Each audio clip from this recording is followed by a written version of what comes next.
পূর্বাজ লাইফস্টাইলে সবাইকে স্বাগত জানাচ্ছি। আশা করি আপনারা সকলে ভালো আছেন। তো আজকে হচ্ছে গিয়ে বুধবার, আর এখন বাজে হচ্ছে 11:30। তো ডাক্তার সাহেব তো আজকে ভোরবেলা গাড়ি নিয়ে বেরিয়ে চলে গেছে। নানা কাজ আছে, প্রচুর কাজ, সেই জন্যই আজকে গাড়ি নিয়ে গেছে। সঙ্গে আবার একটি ছেলে গেছে। তো সকাল সকাল বেরিয়ে গেছে। আর আমি আবার সকালবেলায় উঠে কাজকর্ম সেরে ঠেরে আবার আমাকে একটুখানি বেরোতে হয়েছিল জানেন, এই ছেলের সাথে। সে বলছিলাম যে বিকেলে যাব, এবার বিকেলে তো আমার সময় হবে না। ও যে সময়টা বলছে আমার সময় হবে না, আজকে আবার যোগা ক্লাস আছে, যেতেই হবে। তা সে এসে একদম ধড় পাকড়, মা চলো মা চলো। বলে তো গেছিলাম। ওর ওই আংটিটা নিয়ে একটু সমস্যা হচ্ছে, তাই গেছিলাম আর কি। তা সে রান্নাঘরটাকে পরিষ্কার করে ঘরটা ঝাঁট দেওয়ার জায়গা নেই, তবু ওর মধ্যে একটু ঝাঁট তো দিতে হবে। বাসি ঘর, ঠাকুর আছে আমার, ওর মধ্যে কোনো রকমে মানে একটু ঝাঁটার বাড়ি মারা আর কি দিয়ে চলে গেছিলাম। তা তো যখন এসছি দেখি দুধ এসে গেছে, জানলায় রাখা রয়েছে। আর ঢুকতেই সেই দুধওয়ালা মদনী আগে খবর দিয়ে দিল। তারপরে আমার শাশুড়ি ঠাকুর থানে পুজো করছিল, তিনিও খবর দিলেন যে কাজের লোক এসে ফিরে চলে গেছে। আমি বলি ভালো হয়েছে, আমি আর পারবো না, এত কি একসাথে হয় নাকি। তারপরে এসে তো মানে তখন এবার পুজোটা না করলে খাই কি করে বলুন, এতটা কি পারি। দিয়ে তারপরে কি বলে, ডাক্তার সাহেব যদি গোবিন্দকে তুলে দিয়ে যেত তাহলেও নয়তো একটুখানি খেয়ে নিয়ে তারপরে চান করে পুজো করতাম। তো গোবিন্দকে তোলাও হয়নি, কিছু হয়নি, দৌড়েছি। ছেলে তো মানে চলো চলো এখনই চলো, আমার সময় হবে না, চলো। তা সেই গেছিলাম। এসে মানে কোনো রকমে জামা কাপড়টা ছেড়ে চানটা করে আগে পুজোটা করে নিলাম, নিয়ে একটুখানি চা, না পুজো যখন করছি তখনই কাকলি চলে এলো। যাই হোক এসেছে, আমি ভাবলাম বুঝি সেবেলায় আসবে, ওই এঁঠো বাসন পড়ে থাকতো। এই তো ঘরের অবস্থা। তো যাই হোক, দিয়ে এবারে আমার আর আমার ছেলের রান্না। তা আমার ছেলে তো খুব কোঅপারেটিভ বাবা, ওর সম্পর্কে বলার দরকার নেই। বলে মা তুমি একটু ডিমের ঝোল ভাত করে ফেলো, আর তোমার জন্য একটু মাছের ঝোল ভাত করে নাও, ব্যাস। তো আমি বলি হ্যাঁ। তো সেও যাই হোক, রান্নাটা জোগাড় করে করে তো সময় তো লাগবে। তা সেই রান্নাটা এইমাত্রই বসিয়েছি, ভাত বসিয়েছি, আর কি বলে ডিম সেদ্ধর আলুটা করে রেখে এসছি আর কি। দিয়ে একটুখানি বসলাম, প্রচণ্ড গরম লাগছে দেখুন, গরম যা পড়েছে। তো এই হলো সকাল থেকে কাহানি। ছুটে ধরে আমি একটা জিনিস দেখছি জানেন, এই কাকলিকেও বলছিলাম, আমি বেলা করেই ঘুম থেকে উঠি আর ভোর ভোরই ঘুম থেকে উঠি। আমার ওই দৌড়ানো চরকির মতন সেটা কিন্তু কখনো বন্ধ হয় না। বলছে কাকলি, বলে আসলে বৌদি একার সংসার, তোমাকে সব একা হাতে করতে হয়, তো ওই জন্যই এত কষ্ট হয়। আমি বলি হ্যাঁ রে, আমি সকালেই উঠে 7টার সময় উঠি, আর আমি যদি 8:30তেও উঠি, আমার সে চরকির মতন ঘোরা সেটা আর বন্ধ হয় না। বললে আবার ডাক্তার সাহেব বলবে কি যে কেন, ভালো তো তুমি এই ছোটা দৌড়া করতে পারছো, এটা তো ভালো। তো ভালো, আমি কমপ্লেন করছি না, আমি বলছি আর কি। ওই নিক্যাপটা সকালবেলায় উঠে পড়ে নিই, হাঁটুটা টাইট হয়ে থাকে, ব্যাস এইবার যত কাজ আছে বলো, করতে থাকি। তো যাই হোক, চলুন ভিডিওটা এখান থেকে শুরু করলাম, আপনারা সঙ্গে থাকুন, দেখতে থাকুন। আমাদের মিস্ত্রিগুলো কাজ করতে আসেনি বোধহয়, বলছি কাজ করতে আসেনি। ডাক্তার সাহেব মনে হয় বারণ করে দিয়েছেন, আর যে সে নিজে ঘরে থাকবে না বলে হয়তো বারণ করে দিয়েছে জানেন। ভালোই করেছে, একা একা ওরা কী কাজ করবে, আর আমাকে জিজ্ঞেস করলে আমি তো কিছু সেভাবে বলতে পারবো না, কী দরকার না দরকার, কোথায় কী আছে না আছে, কীভাবে কী করতে হবে, আমি তো আর বলতে পারবো না। আমি শুধু বলে দিয়েছি আমার এরকম চাই, এরকম এরকম এরকম খাট চাই, এরকম চাই, ব্যাস। এবার বাকিটুকু সে করে দেবে। ওই তো পিছনে যে গদিটা লাগানো হবে, তো এক্ষুনি সব কলকাতা থেকে ছবি পাঠিয়েছে, যিশুর ইয়েতেই পাঠিয়েছে, মোবাইলেই পাঠিয়েছে। তো এক্ষুনি যিশু এনে আমাকে চয়েস করালো, বলে মা দেখো কোনটা করা হবে বলে দাও। আমি এইটুকুই পারি, কিন্তু আর বাকি তো আমি বলতে পারবো না। ওই জন্য মিস্ত্রিকে না এনে ভালোই করেছে আজকে। আজকে তো আমার ঠাকুর কাজ করছে, সকালবেলায় উঠে দেখি ঠাকুরকে লাগিয়েছে, ঠাকুর কাজ করছে। এই মাছটুকু হয়ে গেলেই হয়ে যাবে, আর বাকি সব হয়ে গেছে। আমি একটু করে রান্না করছি আর একটু করে খবর দেখে আসছি। এত বড় খবর দেখবো না বলুন।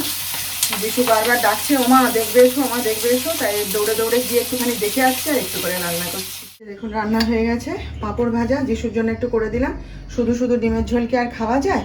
এই যে আমার জন্যে মাছের ঝোল, এই যে উচ্ছে সেদ্ধ, এখানে ডিমের ঝোল। ও ডাক্তার সাহেবের জন্য করে রাখলাম, ও বেলা রুটি দিয়ে খেয়ে নেবে। আর একটুখানি পুঁটি মাছ ভাজা করেছি।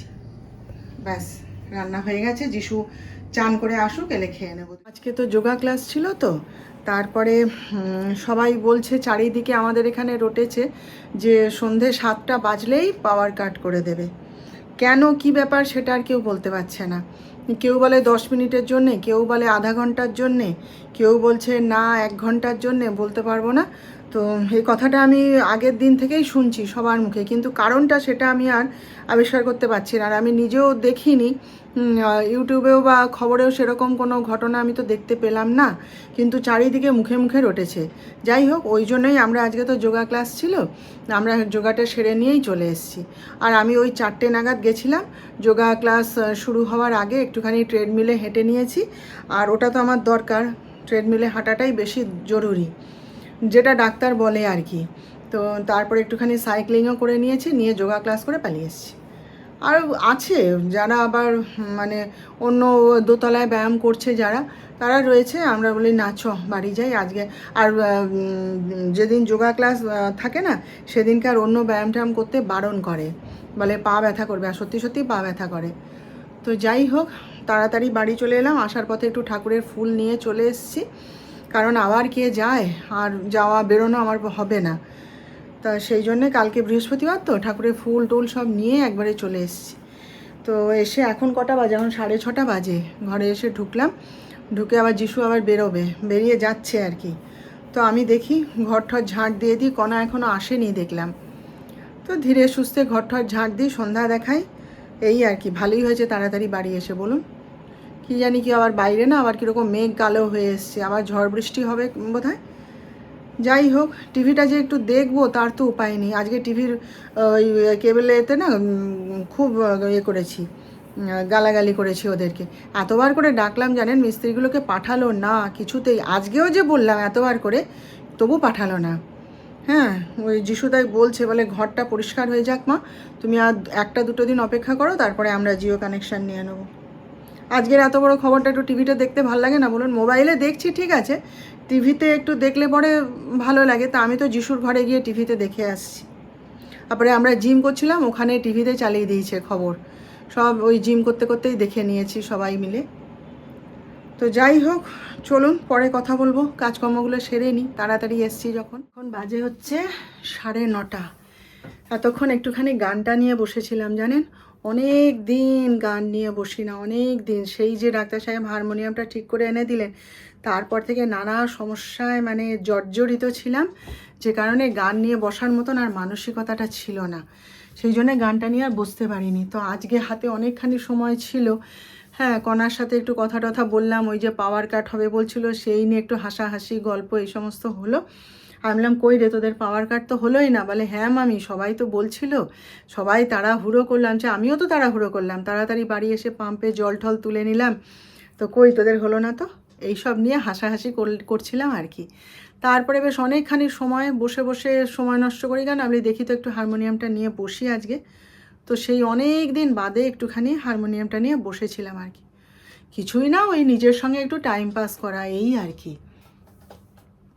তো এই 9:30 বেজে গেছে, ডাক্তার সাহেব তো এখনও বাড়ি ফেরেনি।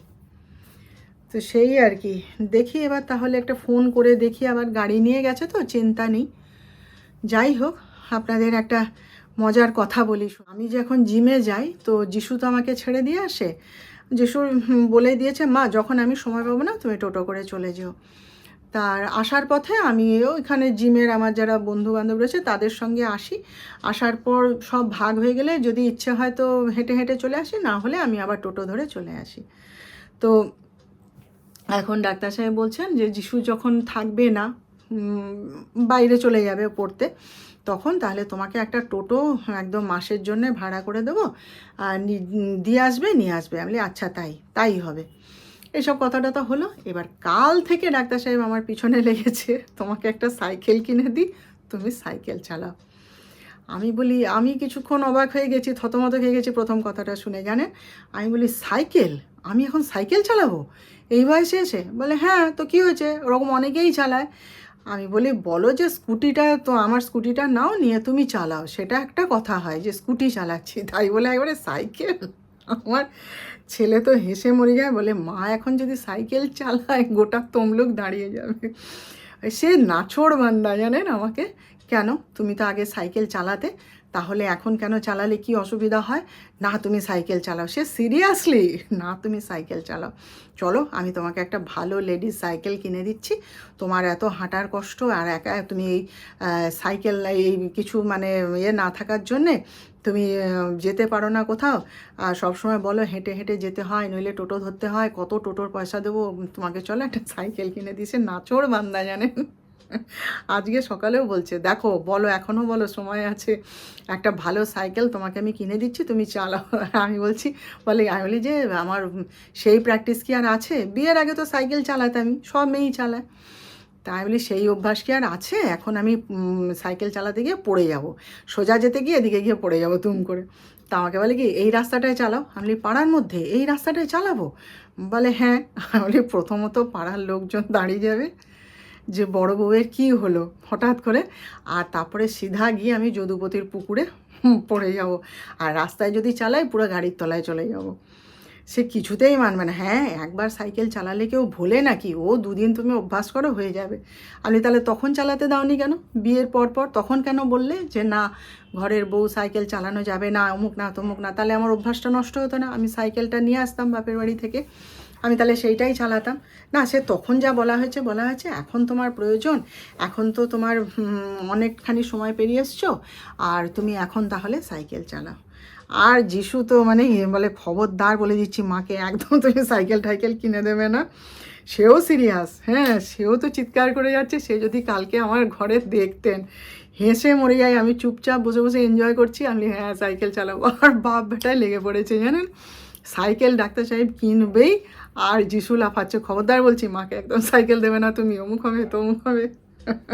তো এক্ষুনি তাই মনে পড়লো কথাটা হঠাৎ করে। মেয়ে যেমন বিয়ের আগে সাইকেল চালায়, আমিও চালাতাম। আমার ভাইয়ের একটা লাল রঙের সাইকেল ছিল জানেন, ও পৈতাতে গিফট পেয়েছিল। তো যখন আমি বললাম সাইকেল শিখবো, আমার বাবা ওই সাইকেলটায় নিয়ে প্রতিদিন ভোর 4টের সময় আমাকে ডেকে তুলতো জানেন, তুলে আমাকে ওই সাইকেলটাতে নিয়ে গিয়ে তেঁতুলতলার মাঠে নিয়ে যেত। আমরা বাপ বেটিতে যেতাম, গিয়ে বাবা আমাকে নিজের হাতে ওই সাইকেলে মানে শিখিয়েছিল আর কি সাইকেল চালানো। ওই পুলিশ লাইনের যে মাঠটা, তারপরে পুলিশ লাইনের ঠিক উল্টো দিকেই আমার বাপের বাড়ি আর কি। তো পুলিশ লাইনটা, তারপরে হচ্ছে ওই জেলটা রয়েছে, তো পুলিশ লাইনের সংশোধনাগার যেটা রয়েছে, তারপরে হচ্ছে তেঁতুলতলার মাঠ, জেলপুকুর পাড়, তারপরে আমাদের বাড়ি আর কি। তো ওই তেঁতুলতলার মাঠে বাবা ভোর 4টের সময় নিয়ে গিয়ে, তখন ফাঁকা চারিদিক অন্ধকার, তখন নিয়ে গিয়ে সাইকেল শিখিয়েছিলেন। সেই সাইকেলটা শেখার পরে আমাকে একটা মেরুন রঙের সাইকেল কিনে দিয়েছিল জানেন, খুব প্রিয় ছিল আমার এই সাইকেলটা। ওই সাইকেলটা নিয়ে আমি লেডিস সাইকেল, বড় সাইকেল কিনে দিয়েছিল। তো এখনও সাইকেলটা চোখে ভাসে আমার। সেই সাইকেলটা নিয়ে আমি টাইপ শিখতে যেতাম, আমি টিউশানি পড়তে যেতাম, আমি গান শিখতে যেতাম। তারপরে হচ্ছে যখন কলকাতায় পড়তে যেতাম, তখন ওই সাইকেলটা নিয়ে স্টেশনে যেতাম, গিয়ে স্টেশনে সাইকেলটা রেখে দিয়ে কলকাতায় চলে যেতাম। সেখানে ওই গোপালবাবুর মেসে, রথতলায় গোপালবাবুর মেসে থাকতাম, থেকে ওই রবীন্দ্রভারতীতে পড়তাম, জোড়াসাঁকোতে গান শিখতাম। তারপরে যখন সপ্তাহের শেষে শনিবার না রবিবার, অত ঠিক মনে নেই, নাকি শুক্রবার এনাটা ছিল, বাড়ি ফিরতাম, তখন আবার ওই স্টেশন থেকে সাইকেলটাকে নিয়ে ওই সাইকেলে করে বাড়ি ফিরতাম। সাইকেলটা আমার এত প্রিয় ছিল না, মানে ওই সাইকেলেই আমার মানে রাত দিন কেটে যেত সাইকেলটাকে নিয়ে, খুব এখনও চোখে ভাসে। তো তখন বিয়ে যখন হয়ে গেল, তখন তো মানে এমনি মানে অলিখিতভাবেই কথা হয়ে গেছিলো যে বিয়ে হয়ে গেছে আর সাইকেল চালাবে না। তারপরে যখন আমি অষ্টমঙ্গলায় গেছি, তখনই দেখি মা সাইকেলটাকে বিক্রি করে দিয়েছে। আমার খুব মন খারাপ হয়েছিল তখন জানেন তো। আমি বলি যা, তুমি আমাকে একবার জিজ্ঞেস করলে না, সাইকেলটাকে বিক্রি করে দিলে। দিয়ে তারপরে তো আর সাইকেল টাইকেল চালাইনি, বাড়ির বউ হয়ে গেলাম। আমার শ্বশুরও পছন্দ করতো না, আমাকে চাকরিই করতে দিল না। চাকরি পুরো পার্মানেন্ট হয়ে গেছে, মানে হয়ে যেত আর কি জানেন তো, মানে এলআইসির চাকরি। পরীক্ষায় থিওরিতে পাশ করে গেছিলাম, প্র্যাকটিক্যালটা শুধু আর বাকি ছিল। এবার বাবা তো এলআইসিতে রয়েছে, বাবার সব বন্ধু বান্ধব, বাবার স্যারেরা সব রয়েছে, চাকরিটা আমার হয়েই যেত। কিন্তু আমার শ্বশুর নাকচ করে দিল, বলে না না বাড়ির বউ ব্যাগ ঝুলিয়ে চাকরি করতে যাবে না। ব্যাস সব বন্ধ হয়ে গেল। তাহলে তারা কি আর সাইকেল চালাতে দেবে আমায় তখন বলুন? নইলে আমি হারমোনিয়ামের মতন সাইকেলটাকেও নিয়ে আসতাম। তো সেই থেকে সাইকেল চালানো বন্ধ হয়ে গেল আর কি। তাহলে এখনই এই বয়সে এসে আমি আবার সাইকেল চালাবো বলুন তো? কদিন ধরে আমার পিছনে লেগেছে, সাইকেল চালাও না, আমি তোমাকে সাইকেল কিনে দিচ্ছি। আমি হ্যাঁ, এখন মনে পড়েছে তোমার।